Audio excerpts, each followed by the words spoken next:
Hello everyone, welcome back to our channel. తెలంగాణలో MBBS and బీడీకి సంబంధించిన management quota web options అనేవి start అయ్యాయి. Sorry for the late video. So time లేకపోవడం మీకు updates అనేవి ఇవ్వట్లేదు. ఈ పర్టికులర్ వీడియోలో చాలా సింపుల్గా వెబ్ ఆప్షన్స్ ఎలా పెట్టుకోవాలి, కేటగిరీ బి ఏంటి, కేటగిరీ సి ఏంటి, కొంతమందికి ప్రింట్ తీసిన తర్వాత ఎన్ఆర్ఐ ఏసీడిఎస్ ఎలిజిబిలిటీ వస్తుంది, అవేంటి, అండ్ కాలేజ్ని ఎలా చూస్ చేసుకోవాలనేది ఈ పర్టికులర్ వీడియోలో ఎక్స్ప్లెయిన్ చేస్తా. అండ్ ముఖ్యంగా 2 సంవత్సరాల ఫీజు అనేది మీ చేతిలో ఉంటేనే తెలంగాణలో మీరు ఎంబీబీఎస్ జాయిన్ అవ్వడానికి మీకు ఎలిజిబిలిటీ ఉంటుంది. దానికి సంబంధించిన డీటెయిల్స్ ఏంటనేది ఎక్స్ప్లెయిన్ చేస్తా. వీడియోని లైక్ చేయండి, మీ ఫ్రెండ్స్కి షేర్ చేయండి. సో మేనేజ్మెంట్ కోటాకు సంబంధించి మీరు సపోర్ట్ చేస్తేనే మళ్ళీ ఫర్దర్గా వీడియోస్ అనేవి వస్తాయి. సో మీరు ఇచ్చే ఒక చిన్న లైక్ నాకు చాలా ఎంకరేజింగ్గా ఉంటుంది. నా వీడియోస్ మీకు నచ్చుతున్నా లేదా అర్థమవుతుంది.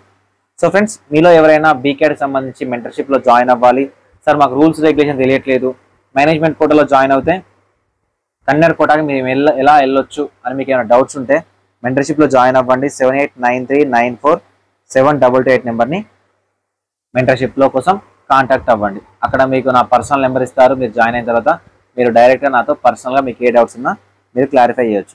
ఫస్ట్ ఆఫ్ ఆల్ చాలా సింపుల్గా వెబ్ ఆప్షన్స్ అనేవి మొబైల్లో పెట్టుకోవచ్చు. tspvtmedam.tschE.in అనే అఫీషియల్ వెబ్సైట్లోకి వెళ్ళండి. అక్కడ మీకు ఇలా కనిపిస్తుంది, వెబ్ ఆప్షన్స్ అని కనిపిస్తుంది. క్లిక్ చేయండి. క్లిక్ చేసిన వెంటనే మీకు ఇన్స్ట్రక్షన్ పేజ్ వస్తుంది. ఐ అండర్స్టాండ్ మీద క్లిక్ చేయండి. క్లిక్ చేసిన తర్వాత rule number, rank, mobile number, registration number, application చేసేటప్పుడు వస్తుంది కదా ఆ registration number, and get OTP మీద క్లిక్ చేస్తే మీ మొబైల్ నెంబర్కి ఓటీపీ వస్తుంది. ఓటీపీ ఎంటర్ చేసి వ్యాలిడేట్ మీద క్లిక్ చేయండి. వ్యాలిడేట్ మీద క్లిక్ చేయగానే లెఫ్ట్ సైడ్లో కాలేజీలు అన్నీ కనిపిస్తాయి. సో ఏదైతే కాలేజ్ ఉందో first priority, second priority, third priority మీరు రాసుకుంటారు కదా, ఆ ప్రయారిటీ ప్రకారం జస్ట్ ఒక కాలేజ్ మీద ఇట్లా టిక్ చేయగానే మీకు ఇలా కలర్ వస్తుంది. ఇక్కడ యాడ్ మీద క్లిక్ చేయండి. యాడ్ మీద క్లిక్ చేయగానే ఇలా పాపప్ వస్తుంది. Are you sure want to add this college as S option 1 అని వస్తుంది. ఓకే మీద క్లిక్ చేయండి. ఓకే మీద క్లిక్ చేయండి. అలా మీకు నచ్చిన కాలేజీలు ఎన్నైనా పెట్టుకోవచ్చు. కానీ పెట్టేటప్పుడు చాలా జాగ్రత్తగా గుర్తుపెట్టుకోండి. ఇక్కడ 2 టైప్స్ ఆఫ్ కేటగిరీస్ ఉంటారు ఒక్కొక్క కోర్సులో.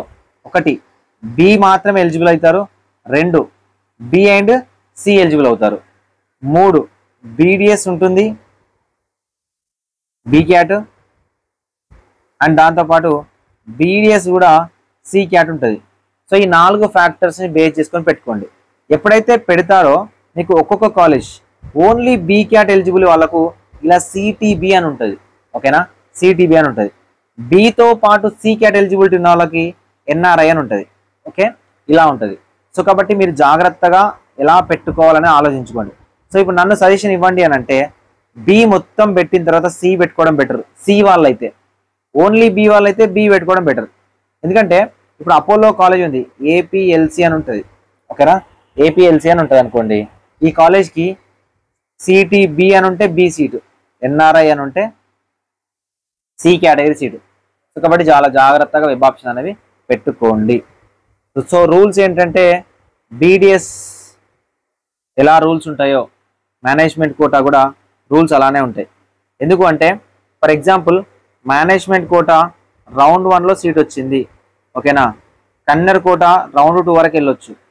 కానీ మేనేజ్మెంట్ కోటాకు సంబంధించిన ఫ్రీ ఎగ్జిట్ అయిన తర్వాతనే, సర్టిఫికేట్స్ అన్ని తీసుకున్న తర్వాతనే కన్నర్ కోటా రౌండ్ 2కి వెళ్ళడానికి ఉంటుంది. అంటే వెబ్ ఆప్షన్ పెట్టడానికి కాదు, రిపోర్టింగ్ చేయడానికి, ఒకవేళ సీట్ అనేది వస్తే. సో కాబట్టి ఇంత చిన్న లాజిక్ని మీరు గుర్తుపెట్టుకోండి. ఇంకొకటి, ఎన్ని రకాల వెబ్ ఆప్షన్స్ పెట్టచ్చు, ఎన్నైనా పెట్టచ్చు. ఓకే, సో మీరు పెట్టిన తర్వాత ఏం చేయాలంటే జస్ట్ ఒకవేళ మాడిఫై చేయాలంటే మాడిఫై మీద క్లిక్ చేయాలి, ఏదైనా ఆప్షన్ డిలీట్ చేయాలంటే డిలీట్ చేయాలి. సేవ్ అని క్లిక్ చేస్తే మీ వెబ్ ఆప్షన్స్ అనేవి సేవ్ అవుతాయి. డైరెక్ట్గా మొబైల్ నెంబర్కి ఓటీపీ వస్తుంది. ఓకే, మొబైల్ నెంబర్ ఓటీపీ వస్తుంది. ఓటీపీ ఎంటర్ చేసి కన్ఫర్మ్ మీద క్లిక్ చేయగానే మీ వెబ్ ఆప్షన్స్ అనేవి సేవ్ అయిపోతాయి, ప్రింట్ అయిపోతుంది. ఇక్కడ లాకింగ్ ఫెసిలిటీ ఉండదు, ఓన్లీ ప్రింట్ అంతే. ఓకే, సో ఇప్పుడు ఎంబీబీఎస్కి ఎన్ని రకాల వెబ్ ఆప్షన్స్ పెట్టుకోవచ్చు? అన్లిమిటెడ్ 60 ఆప్షన్స్ ఉన్నాయి. 60 ఆప్షన్స్ కనిపిస్తాయి, పెట్టుకోవచ్చు. హిందూ అయితే 56 వస్తాయి ఎలిజిబిలిటీ, ముస్లిం అయితే 60 ఎలిజిబిలిటీ వస్తాయి. ఓకేనా, సో ఎన్నైనా పెట్టుకోవచ్చు. అదే నార్మల్ క్యాండిడేట్స్ అయితే సో నాన్ మైనారిటీ, ఓకేనా, నాన్ మైనారిటీ కాలేజీలు 56 ఉంటాయి. మైనారిటీ కాలేజ్ ఏవైతే ఉన్నాయో 60 సీట్స్ ఉంటాయి. So non minority candidates 56 seats పెట్టుకోవచ్చు. మైనారిటీ క్యాండిడేట్స్ 60 కాలేజీలు పెట్టుకోవడానికి అవకాశం అనేది ఉంటుంది. సో ఇప్పుడు రూల్స్ ఏంటంటే ఎందుకు 2 సంవత్సరాల ఫీ పే చేయాలి, దగ్గర పెట్టుకోవాలని చెప్పానంటే తెలంగాణలో బ్యాంక్ గ్యారంటీ అని ఒకటి ఉంటుంది. తెలంగాణలో బ్యాంక్ గ్యారంటీ అనేది ఒకటి ఉంటుంది. సో మీరు ఎక్కడ ఇబ్బంది పడతారంటే ఫర్ ఎగ్జాంపుల్కి అన్ని కాలేజీలు విభాషణ పెట్టారనుకోండి. ఫర్ ఎగ్జాంపుల్ ఏదో ఒక సమ్ కాలేజ్ వచ్చింది, ఏ అనే కాలేజ్ వచ్చింది. ఏ అనే కాలేజీకి వెళ్ళి కాలేజ్ ఫీ మొత్తం కట్టాలి. 12 లక్షలు ఉంటే 12, 13 ఉంటే 13, 11.5 ఉంటే 11.5, 12.5 ఉంటే 12.5 మొత్తం కట్టాలి. సర్టిఫికెట్స్ మొత్తం ఇచ్చేయాలి. ఓకేనా, మొత్తం కట్టాలి, మొత్తం సర్టిఫికెట్స్ ఇవ్వాలి. దాని తర్వాత రౌండ్ 2 అప్గ్రేషన్ పెడితే బి అనే కాలేజ్ వచ్చింది. అలాంటప్పుడు ఈ ఏ అనే కాలేజ్కి వెళ్ళి రిలీవ్ చేసి డాక్యుమెంట్స్ కాలేజ్ ఫీ అనేది తెచ్చుకోవాలి. కానీ ఇక్కడ కొన్ని కాలేజీలు కాలేజ్ ఫీ అనేది లేట్ చేస్తాయి, లేదా మన డీడీ మనకి ఇచ్చేస్తాయి. ఒకవేళ సాటర్డే ముందు కనుక ఈ డీడీ లాంటిది వస్తే అండ్ ఒకవేళ ఏదైనా కాలేజ్ 10 to 15 days టైం అనేది తీసుకుంటే రీఫండ్ చేయడానికి, రీఫండ్ మాత్రం 100% తీసుకుంటే కొత్తగా వచ్చిన కాలేజ్ ఏదైతే ఉందో అక్కడ మళ్ళీ ఫీ పేమెంట్ చేయాలి. కాబట్టి ఆ ఫీజుని మీరు అడ్జస్ట్ చేసుకోగలగాలి. ఓకేనా, సో ఎందుకు అడ్జస్ట్ చేసుకుంటే యూజ్ ఉంటుందంటే ఫర్ ఎగ్జాంపుల్ ఏదో ఒక కాలేజ్ వచ్చింది, సమ్ ఎం అనే కాలేజ్ వచ్చింది అనుకుందాం. ఆ కాలేజ్లో ఫస్ట్ రౌండ్లోకి వెళ్ళి జాయిన్ అవ్వచ్చు. జాయిన్ అయ్యేటప్పుడు ఎలాంటి బీజీ అడగడు, బ్యాంక్ గ్యారంటీ అడగడు. అండ్ యూనివర్సిటీకి సంబంధించి నోటీస్ వచ్చింది, ఎవరు కూడా బ్యాంక్ గ్యారంటీ లేదు అని అడ్మిషన్స్ని రిజెక్ట్ చేయొద్దు అని నోటీస్ వచ్చింది. కాబట్టి కాలేజీలు స్ట్రిక్ట్గా ఫాలో అవుతాయి. సో ఒక 1 month తర్వాత అయినా కూడా మీరు సెకండ్ ఇయర్కి సంబంధించి బ్యాంక్ గ్యారంటీ అనేది ఇవ్వాల్సి ఉంటుంది. మళ్ళీ సెకండ్ ఇయర్ ఫీజు కడితే థర్డ్ ఇయర్కి ఇవ్వాలి, థర్డ్ ఇయర్ ఫీజు కడితే ఫైనల్ ఇయర్కి ఇవ్వాలి, ఫైనల్ ఇయర్ ఫీజు కడితే హౌస్ సర్జన్లో ఇవ్వాలి. సో హౌస్ సర్జన్ మొత్తం అయిపోయిన తర్వాత 1 సంవత్సరంకి సంబంధించిన ఫీజు ఏదైతే ఉందో అది మీకు రీఫండ్ అవుతుంది. ఇవన్నీ ఫ్యాక్టర్స్ని బేస్ చేసుకొని, ఫీజుని బేస్ చేసుకొని, అలాట్మెంట్ ఆర్డర్ని రాసుకొని పెట్టుకోవడానికి ట్రై చేయండి. ఒకవేళ ఇప్పటికే మీరు కనుక పెట్టుంటే మాడిఫై చేసుకోవడానికి అయితే ట్రై చేయండి. ఓకే, సో ఇది మీరు పడతా ఇబ్బంది అనమాట. కానీ లిమిటెడ్ ఆప్షన్స్ పెడతాను అని ఒకవేళ మీరు అనుకుంటే బీక్యాట్ ఎట్లా అంటే number of seats equal to number of candidates. పెడితే సీట్ వస్తుంది ఖచ్చితంగా, వాళ్ళందరూ జాయిన్ అయిపోతారు. జాయిన్ అయిన తర్వాత సెకండ్ రౌండ్కి మనకు సీట్లు ఉండవా అన్న అంటే ఎగ్జాక్ట్గా చెప్పలేము, ఖచ్చితంగా ఉంటాయి. ఎందుకంటే అప్పటికే మనకు కన్నెరకోట రౌండ్ 2 అనేది జరుగుతుంది. కాబట్టి చాలామంది క్యాండిడేట్స్ కన్నెరకోటకి వెళ్తారు. కాబట్టి బీక్యాట్లో వేకెన్సీ అనేది ఉంటుంది, కానీ ఎంత ఉంటుందని చెప్పలేము కదా.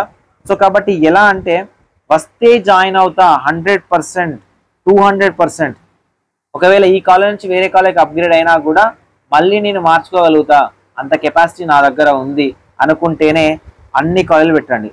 లేదు సార్ వెళ్ళలేము సార్, ఇబ్బంది పడదాం సార్, ఇక్కడ డబ్బులు కట్టాలి, మళ్ళీ కొత్తగా వచ్చిన కాలేజీలో కూడా డబ్బులు కట్టాలి, మనకు చాలా ఇబ్బంది అవుతుంది సార్ అనుకుంటే సో లిమిటెడ్ కాలేజీలు పెట్టుకోవడానికి ట్రై చేయండి. అప్పుడు సీట్ రాకపోతే మాత్రం ఎవరు ఏమీ చేయలేరు. సో ఇది మేనేజ్మెంట్ కోటా బి అండ్ సికి సంబంధించిన rules and regulations. For example all private medical కాలేజీలు అన్నీ కూడా సిటీబీ పెట్టుకున్న తర్వాత అపోలో నుంచి ఎన్ఆర్ఐ కోటా అనేది స్టార్ట్ చేయొచ్చు.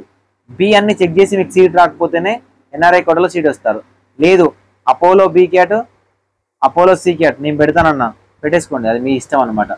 సో కాబట్టి ఈ discontinuation bond, genuinity bond and documents and కాలేజ్కి వెళ్ళి ఎలా రిపోర్ట్ చేసుకోవాలి కంప్లీట్గా అయితే ఎక్స్ప్లెయిన్ చేశాను. వీడియోని లైక్ చేయండి, మీ ఫ్రెండ్స్కి షేర్ చేయండి. ఇలాంటి మరిన్ని అప్డేట్స్ కోసం ఛానల్ని సబ్స్క్రైబ్ చేసుకోండి. సో మీరు ఇచ్చే ఒక చిన్న లైక్ మాకు చాలా ఎంకరేజింగ్గా ఉంటుంది. Thank you.